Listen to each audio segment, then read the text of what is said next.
again. I think these have been going on for the last couple of weeks now, when there were talks of she released herself for anti-doping and all of that, and everybody have been talking about, is she coming back, is she not coming back? But at the moment it looks like she's going to come back. All right, we'll wait to see. That news, we'll keep tabs. And of course, when we have something concerning Serena Williams, we'll let you know. DOLAPO is still staying with tennis. Talk about one lady who won one Grand Slam, the US Open, Emma Raducanu, parted with her manager a couple of days ago. But in terms of her getting involved in more tournaments, she pulled out in the last few days. And questions around, will she ever hit that ground running again to win more Grand Slam? It would be very hard for her to get back to the level where she was when she won the Grand Slam, when she was 18. It looks like this is the 9th manager she sacked after the And I thought at 18, by now she'd be talking about 10 Grand Slams. Yeah, like she won at 18.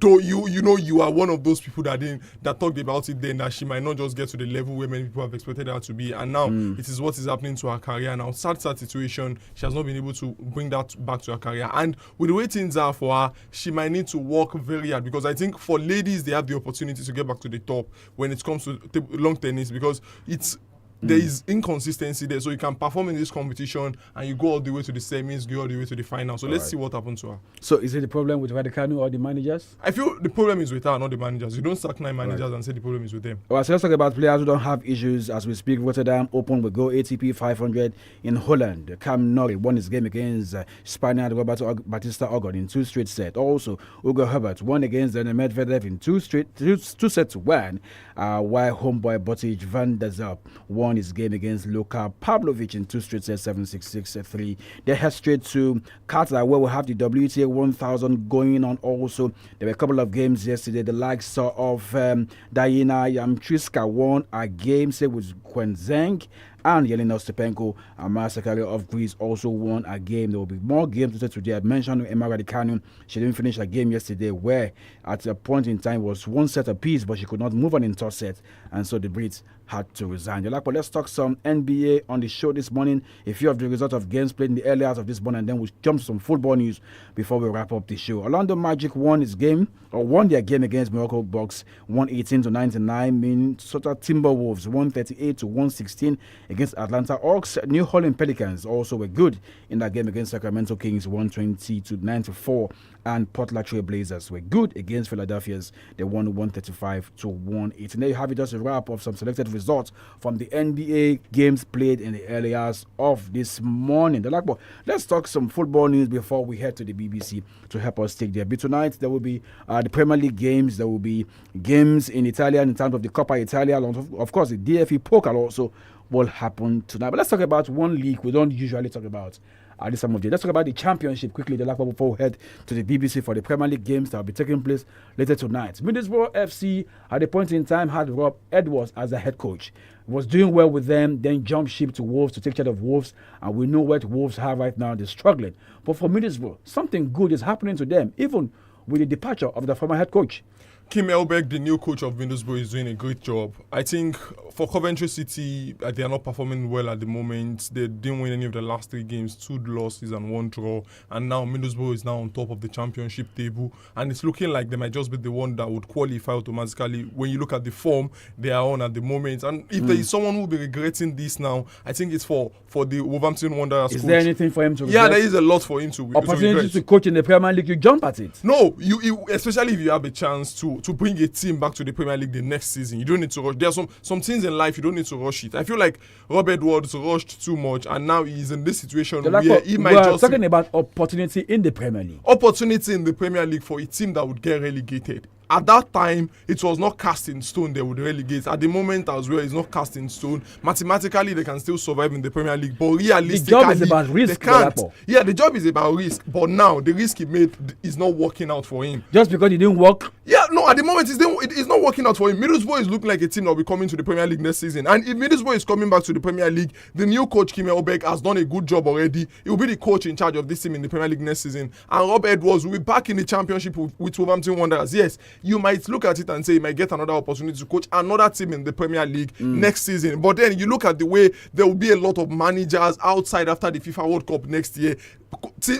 Someone like Rob Edwards might not just get the coaching job. Yes, he has done the good job for Wolverhampton Wanderers. The only win they have in the Premier League this season is from him. But then he had made a bad decision for his career. But one club, Frank Lampard's Coventry, when I thought that they were cruising the championship, now they're second on the log as we speak. And it's not looking good for them at all. For Frank Lampard, this team started the championship really well. They were firing all cylinders, winning games and doing really well, scoring goals and not conceding goals. But over the last couple of weeks, it's been bad for them. They're not winning games. They're dropping points week in, week out. And now for a team that have been on top of this table since October last year, they are now 2 points behind Middlesbrough, a team that has won 5 games in a row. For Coventry City, they need to start winning games because they are just few points ahead of those guys that are down there. And for them not to allow what happened to them last season, where they had to play in the playoff round and lost to Sunderland in the final, they need to qualify automatically and finish in the top 2.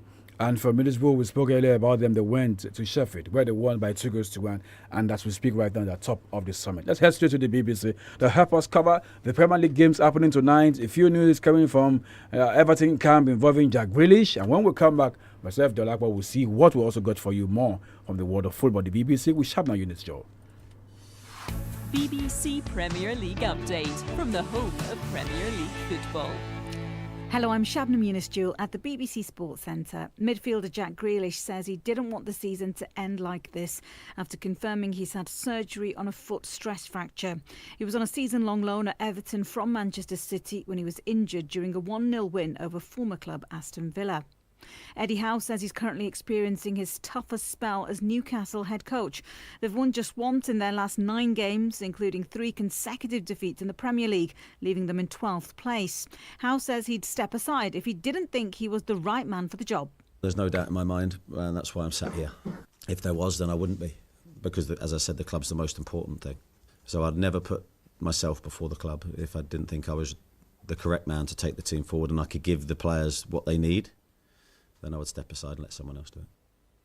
Newcastle go away to Tottenham on Tuesday night, and Spurs boss Thomas Frank says his captain Christian Romero needs to learn from his red card against Manchester United on Saturday.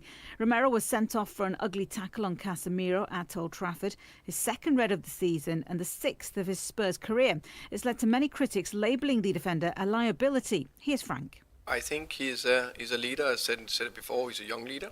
So he's learning every day. I remember when I was 30 years old, I thought I was on top of the world. I was nowhere near the level I am today in terms of leadership and understanding things. And then when you have a player that is playing with so much passion and aggressivity, then sometimes things like that can happen. That's not said that he shouldn't learn from it. Of course, he needs to learn from it. An Arsenal midfielder, Mikel Merino, has confirmed he's had surgery on his foot injury. The Spain international now starts a lengthy recovery process. And for more football news from the BBC, go to bbc.com/football. BBC Premier League update from the home of Premier League football. Well, thank you so much, Shebna, for that. DOLAPO is back here with me in the studio as we wrap up the show in the next few minutes. DOLAPO, games lined up tonight in the Premier League. We'll get to that. If we can, this morning we'll do in the afternoon on Scoreboard related. Talk to me about 2 managers here, Eddie Howe, Newcastle, and Sean Dyche, Nottingham Forest. DOLAPO. Well, both coaches are not looking. It's not looking good for both of them at the moment, especially for Newcastle United. You look at where they are currently on the table. They've lost 3 games in a row, and now they are just sitting 12th on the Premier League standing. It's not looking good for a team that wants to play Champions League football. And I think this same thing happened to them 2 seasons or 3 seasons ago when they qualified for the Champions League. They really struggled in the league, and the same thing is happening to them at the moment as well. Looks like they are performing well in the Champions League, but in the league they are not really doing well. And I think for Newcastle United, I don't see them as a team that will probably sack 𝐂𝐑𝐈𝐒. I feel like he would continue the job. And for Nottingham Forest under Sean Dyche, it's just not been the best of performance over the last few weeks. They've won 2 of their last 5 games. But then you look at this very well and look at the way this side have performed since before this man came in. They were not here. Okay. He has changed a lot of things for them. All right, we'll wait to see tonight, 8:30. Chelsea in London will play against Leeds, and Everton will be up against Bournemouth. Spurs in London will play against Newcastle. I mean, that's a game to watch from 8:30 and 9:15. West Ham in London will be playing against Manchester United, the team on form. In the Coppa Italia quarter-final in Naples, Napoli will be up against Como. And in the DFB Pokal in Germany, Hertha Berlin at the capital will play against Freiburg, all in the place for the last 4 of this year's Cup games in Italy and, of course, in Germany. DOLAPO, tell me something about Cristiano Ronaldo. He hasn't played a couple of games for Al Nassr in the Saudi Pro League. He has not played 2 games in a row now since the end, close to the end of the transfer window. There were talks of him wanting to leave and all of that. But now it looks like he's back in training and he'll probably be back for Al Nassr. He'll play in football. But I feel like at the end of the season, it could just be the end of the party at the end of the. But it is not the club's fault. It's not the club's fault. It's also not about the system, the regulations that didn't allow each club side to sign players. It's also not Ronaldo's fault, and Ronaldo wants to win, and that is why they brought him in. So it's quite understandable from both ends. Though I expect Ronaldo to do better as a professional, but then we all know who he is. We know. But when you say leaving the PSL, it's not that he's going to leave or retire from football. No, I don't think he will retire from football. I think he would still probably go to the MLS or then go end the career in Sporting Lisbon in Portugal.